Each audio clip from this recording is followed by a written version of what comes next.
मुझे लगातार कोलैबोरेशन के लिए मैसेज आ रहे हैं, कॉल आ रहे हैं कि दीदी प्लीज़ हमारे साथ कोलैबोरेशन कर लीजिए।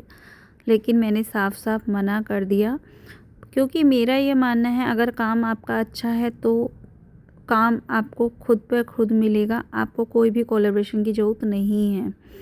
और ऐसा हुआ भी, कोलैबोरेशन के लिए मना कर दिया था लेकिन उसके बाद भी शॉपकीपर भैया थे एक, वो घर पर आए और आकर ऑर्डर भी देकर गए और ऑर्डर देकर गए और ऑर्डर फाइनल भी करके गए। तो देखिए, अगर आपका काम अच्छा है तो आपको कोई भी कोलैबोरेशन की ज़रूरत नहीं है। और आप, मेरा ये मानना है कि आपको कोलैबोरेशन से ज़्यादा अपने काम पे फोकस करने की ज़रूरत है। अगर आपका काम अच्छा है तो आप कर सकते हो, ठीक है? आपको ऑर्डर खुद पे खुद मिलेंगे। तो यहाँ पर देखिए, मैं कर रही हूँ एक ड्रेस की प्रिपरेशन, और ये थी कली वाली कॉन वाली पोशाक जो कि हमारी एक ऑर्डर की थी। Hello friends, Radhe Radhe, good morning. तो फ्रेंड्स अभी ना दोपहर के 12 बज रहे हैं और मैं जस्ट अभी तैयार होके आई थी इधर रूम में। और मैं मतलब रात ना बहुत ज़्यादा थक गई थी पार्सल वगैरह पैकिंग के बाद में, और उसके बाद में मैं दवाई लेके लेट गई थी। और उसके बाद जब रात को मेरी नींद खुली ना, तो मैंने सोचा कि रूम बहुत ज़्यादा बिखर गया था, जैसे कि आपने पिछली वीडियो में देखा था। पैकिंग के बाद में बहुत ज़्यादा पार्सल की पैकिंग के बाद में रूम पूरी हालत खराब हो चुकी थी। तो मैंने सोचा चलिए रूम की क्लीनिंग कर देती। तो मैंने ना थोड़ा सा रूम को यहाँ से सेटअप किया, थोड़ा सा रूम को यहाँ पे क्लीन अप किया, और इस तरीके से मेरा रूम क्लीन हो गया था। और अभी इधर से भी देख लीजिए, इधर से भी मैंने थोड़ा सा सेटअप चेंज किया, थोड़ा सा क्लीन अप वगैरह किया, तो हो गया था। लेकिन हालत तो खराब हो गई थी मेरी, बहुत ज्यादा थक गई थी इन सब चीज में। 11 साढ़े 11 बज गए थे। तो फिर मैं जाकर सो गई थी कि सुबह मॉर्निंग में देखती हूँ, उठ के काम करूंगी। अब मॉर्निंग में उठी थी 10 बजे। उठने के बाद में फिर ऐसे ही थोड़ा सा मोबाइल वगैरह चलाया, थोड़ा चाय नाश्ता वगैरह किया। और उसके बाद में अभी दोपहर के 12 बज रहे हैं लगभग। और अभी एक ना भैया का फोन आया था कि दीदी हमें ड्रेसेस देखनी है घर पर। मैंने उनको मना भी किया, उनको बोला कि नहीं भैया, हम ऑनलाइन ही दिखाते, ऑनलाइन ही भेजते हैं, और घर पे हम अलाउड नहीं करते किसी को भी। तो लेकिन वो रिक्वेस्ट करने लगे कि दीदी हम आपके नियर बाई ही हैं, यहीं पे पास में ही हैं, और हमें घर आकर ही ड्रेसेस देखनी है।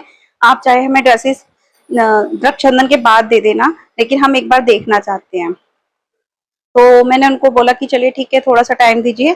फिर मैं फ्रेश वगैरह हुई हूँ, अभी उनको कॉल करके बोलूंगी कि ठीक है आप देख लीजिए, आके ड्रेसेस घर पे देखना चाहते हैं तो देखती हूँ, बात करती हूँ उनसे। और दूसरा, अभी ना मुझे कोलैबोरेशन के लिए भी मैसेजेस आने लगे हैं। तो हुआ क्या कि मैं इंस्टाग्राम बहुत जल्दी से खोलती नहीं हूँ, मैसेजेस वगैरह बहुत जल्दी से चेक नहीं करती हूँ, इतना टाइम नहीं होता है। लेकिन आज मैंने इंस्टाग्राम खोल के देखा तो मेरे पास ना 2 कोलैबोरेशन आई हुई थी, जिसमें कि उन्होंने बोला कि आप अपने प्रोडक्ट भेजिए और हम आपको रील्स बनाकर देंगे प्रोफेशनल तरीके से, और प्रोडक्ट हम आपके रिटर्न नहीं करेंगे। और इस तरह से था वाटर कोलैबोरेशन, मतलब हम उसने प्रोडक्ट भेज देंगे और वो अपने कान्हा जी को पहना के हमें रील्स भेज देंगे केवल बना के। तो भाई मैंने तो मना कर दिया साफ साफ, ठीक है, क्योंकि देखिए मेरे पास काम की कमी नहीं है, और मुझे किसी से भी कोई भी कोलैबोरेशन इस तरह से नहीं करनी है। आपको परचेस करनी है तो आप पेमेंट कीजिए, परचेस कीजिए, जितनी मर्जी रील बनाइए, ठीक है। क्योंकि देखिए मेरे पास ऑलरेडी काम बहुत ज्यादा है। मैं तो कस्टमर को खुद मना कर रही हूँ कि भाई मेरा काम नहीं कर पा रही हूँ, अभी जन्माष्टमी के ऑर्डर क्लोज हैं। तो भाई मेरे को जरूरत नहीं है किसी की भी कोलैबोरेशन की या किसी भी चीज की।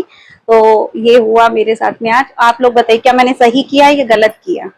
देखिए एक एक ड्रेस ही अगर किसी के 5 नंबर के कान्हा जी है और किसी के 6 नंबर के कान्हा जी है, तो लगभग 1000 रुपए की ड्रेस होगी, 1200 रुपए की ड्रेस हो गई, है ना। और कह रही कि दो दो ड्रेस भेजो विद ज्वेलरी, कंगन, सब कुछ, मतलब ईटीसी माला वगैरह सब कुछ भेजो उनकी ड्रेसेस। भाई मैं 4-5 हजार रुपए का अपना सामान उनको भेजूं, और उसके बाद वो सिर्फ मुझे 2 वीडियोस बनाकर दे देंगी, ठीक है, और सामान उनके पास रहेगा। तो भाई मुझे नहीं करानी कोलैबोरेशन। इतना मैं नहीं कमाती हूँ कि मैं इतना इतना प्रमोशन के लिए दे दूं अपने काम के लिए। मेरा प्रमोशन करने की मुझे जरूरत नहीं है, मेरा काम सबको दिखता है। और मुझे अब शॉपकीपर भैया खुद फोन कर करके बोल रहे हैं। आज भी एक शॉपकीपर भैया का फोन आया था कि दीदी हमें ऑर्डर देना है, आपकी ड्रेसेस हमें बहुत पसंद आई। तो मैंने उनको बोला कि देखिए भैया, अभी तो जन्माष्टमी के ऑर्डर क्लोज हो चुके हैं, आगे फेस्टिवल के लिए आप ऑर्डर दे सकते हैं। तो मैंने कि आप अब ना जन्माष्टमी के बाद ऑर्डर दीजिएगा। तो उन्होंने पता है क्या बोला? दीदी जन्माष्टमी के बाद नहीं, हम ऑर्डर अभी डालेंगे आपके पास। शॉपकीपर भैया का ये मैसेज था। और हम पेमेंट भी एडवांस कर देंगे, आप हमें रक्षा मतलब जन्माष्टमी के बाद उसके लिए नवरात्रि के लिए और दिवाली के लिए ऑर्डर ले लीजिए। तो भाई ऐसे ऐसे कस्टमर्स हमें मिल रहे हैं, हमारे काम से खुश होके, हमारा काम अच्छा लग रहा है सबको, तो भाई हमें किसी की भी कोलैबोरेशन की जरूरत नहीं है। भगवान जी का आशीर्वाद है, राधा रानी का आशीर्वाद है कि हमें मतलब प्रमोशन नहीं कराना, ठीक है। तो चलिए अभी मैं करती हूँ अपने काम की शुरुआत और देखती हूँ वो भी आते हैं नहीं आते हैं घर पे। तो वीडियोस में तो शायद मैं ना लूँ उन्हें, लेकिन जो भी होगा मैं आपको आगे बताऊंगी, ठीक है। राधे राधे। और यहाँ पे ना भैया आए थे तो मैं उनसे डील कर रही थी और मैंने इनको वीडियो में नहीं लिया है, सिर्फ इतनी सी क्लिप बनाई थी कि आपको ये कंफर्म हो सके मैं झूठ नहीं बोल रही थी, बस ये बात थी। गाइस फाइनली हमारा ऑर्डर हो गया है कंफर्म, फाइनल हो गया है हमारा ऑर्डर और शॉपकीपर भैया आए थे और वो ऑर्डर हमारा फाइनल कर गए हैं। तो देखिए जब हम कोई घर पे आता है तो हमारा ना बहुत ज़्यादा टाइम वेस्ट होता है। तो अभी मैं आपको दिखाऊँ, उन्हें जो ड्रेसेस वगैरह दिखाई थी तो कितना सामान हमारा फैला हुआ है।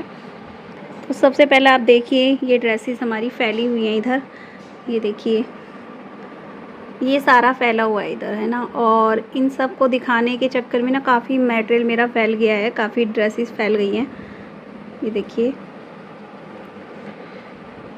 देखिए कुछ लोग होते हैं कि डिज़ाइन फ़ोन पे सिलेक्ट कर लेते हैं तो उसमें इतनी परेशानी नहीं होती जब, लेकिन घर पे कोई आता है तो इस तरह से हमारा टाइम लगता है दिखाने में, सिलेक्ट करवाने में, फ़ाइनल कराने में। तो फाइनल ऑर्डर तो हो गया है और उन्होंने भैया ने पेमेंट भी कर दिया है, अब मुझे उनका काम का प्रोसेस शुरू करना है। तो मैं यही कहना चाहती हूँ कि क्वालिटी आप अपने काम की बढ़िया रखिए, अपनी क्वालिटी आप बढ़िया रखोगे तो कस्टमर अपने आप खींचे चले आते हैं, आपको किसी से भी प्रमोशन कराने की ज़रूरत नहीं पड़ती है, ठीक है। तो मेरे साथ भी यही है, मैंने भी मतलब अपना काम दिखाया था वीडियोस में, लोगों को पसंद आया, लोग खुद ही ऑर्डर आकर दे रहे हैं। और भैया भी बोल कर भी गए हैं कि आगे के ऑर्डर्स आप जन्माष्टमी के बाद के लिए भी आप मेरे ले लेना, तो वो भी हम देखेंगे आगे के लिए। लेकिन मैं यही कहना चाहती हूँ कि जैसे मेरे पास कोलैबोरेशन के लिए मैसेज आए थे, कॉल आई थी, तो मैं ये कह रही थी मुझे किसी से कोलैबोरेशन कराने की ज़रूरत नहीं है, क्योंकि मेरा काम ही अपने आप में बोलता है, मेरा काम ही लोगों को पसंद आता है, तभी लोग अपने आप ऑर्डर देते हैं। मेरे को किसी के आगे हाथ पैर जोड़ने की या खुशामद करने की ज़रूरत नहीं पड़ती कि प्लीज़ मुझे ऑर्डर दो, मुझे ऑर्डर दो। और मेरे पास कुछ बहनों के मैसेज आ रहे थे कि दीदी हम ड्रेसेस तो बना लेते हैं लेकिन ऑर्डर्स कहाँ से लें, कैसे लें, हमें नहीं समझ में आ रहा है, हमें ऑर्डर्स नहीं मिल रहे हैं। तो देखो बहनों, मैं यही कहना चाहती हूँ, आपका यूट्यूब चैनल है, उसको आप टाइम पास की तरह यूज मत करो कि हम टाइम पास कर रहे हैं, उसको आप अपने काम के लिए यूज करो। आप जो भी काम कर रही हो उसको दिखाओ, आप उसी की वीडियोस बनाओ जो आपके अंदर क्रिएटिविटी है, जो आप दिखा सकते हो, आप उसको दिखाओ। अगर लोगों का ट्रस्ट जीतना है या लोगों को ट्रस्ट दिखाना है तो अपना काम दिखाओ। अगर आपका काम अच्छा है, आपकी क्वालिटी अच्छी है तो ऑर्डर्स अपने आप मिलेंगे, आपको किसी के आगे भी हाथ पैर जोड़ने की या फिर किसी के भी आगे आपको बोलने की ज़रूरत नहीं पड़ेगी कि हमें ऑर्डर दे दो या हमें से ऑर्डर बनवा लो, ठीक है। तो अपने काम पे फोकस रखो, आप ये मत देखो कि आज ऑर्डर नहीं मिला है। हो सकता है शॉपकीपर भैया आए थे, मैंने उन्हें सामान दिखाया, मेरा टाइम भी वेस्ट हुआ, मैंने उन्हें काम भी दिखाया अपना, अगर उन्हें पसंद नहीं आता तो वो ऑर्डर नहीं देते। तो ऐसा भी है, कई बार ऐसा भी होता है कि हम अपना टाइम लगाते हैं, अपनी एफर्ट लगाते हैं, लेकिन काम पसंद नहीं आता है, लेकिन उसके बावजूद भी आप अपना काम करते रहिए। देखिए ऑर्डर्स मिलना है ना मिलना एक अलग बात है, लेकिन फिर भी आपको अपना काम करना है, आप अपना काम करते रहिए, लगातार करते रहिए, एक ना एक दिन आप सक्सेस ज़रूर हो जाओगे, ठीक है। और आज दोपहर के अभी बहुत टाइम हो गया, क्या टाइम हो गया, लगभग 2 बज रहे हैं लगभग, और अभी तक मैंने नाश्ता खाना कुछ भी नहीं लिया है, सच बताऊँ तो। क्योंकि जब भैया का फ़ोन आया था मैं उस टाइम पे नाश्ता खाना कुछ भी बना नहीं पाई थी, तो मेरा नाश्ता खाना हो नहीं पाया है और अभी लेट हो गया काफ़ी। तो अब देखती हूँ कुछ बनाऊँगी और खाऊँगी और उसके बाद फिर से अपने काम में लगूँगी। तो चलिए, या जिन लोगों को थोड़ा सा निराशा हो रही है कि हमें ऑर्डर्स नहीं मिल रहे हैं, हम काम कैसे शुरू करें, क्या करें, तो आप लोगों से सिर्फ इतना ही कहना चाहूँगी कि प्लीज़ आप लोग निराश मत होइए और अपना काम लगातार करते रहिए और यूट्यूब को पास टाइम की तरह यूज मत कीजिए, अपने काम को दिखाकर एक सक्सेस वूमन बनने की तरफ बनिए। सक्सेस वूमन बनने का मतलब ये नहीं है कि आपको बहुत करोड़पति या रुपये, एक 10-10 रुपये की कमाई भी अगर आपको हो रही है ना, तो आप खुद को इंडिपेंडेंट मानिए। और दूसरा, अपना कॉन्फिडेंस लेवल आपका बढ़ जाता है जब आपको ऑर्डर्स मिलते हैं, तो एक एक ऑर्डर भी अगर आपको मिलता है ना तो आपका कॉन्फिडेंस लेवल बढ़ जाता है। शुरू में हो सकता है आपको कम ऑर्डर मिले, आपका कॉन्फिडेंस ना बढ़े, आपको लगे कि हमें ऑर्डर्स नहीं मिल रहे हैं, हम नहीं कर पाएंगे, कैसे करेंगे, लेकिन धीरे धीरे आपका कॉन्फिडेंस लेवल बढ़ जाता है। जैसे कि आज मेरा, अब से कुछ साल पहले की मेरी वीडियोस जाके देखोगे ना आप, तो आपको पता चल जाएगी कि मैं पहले इतनी कॉन्फिडेंस तरीके से नहीं बोल पाती थी, या मैं अपने काम को आप लोगों के साथ में नहीं दिखा पाती थी, नहीं शो कर पाती थी।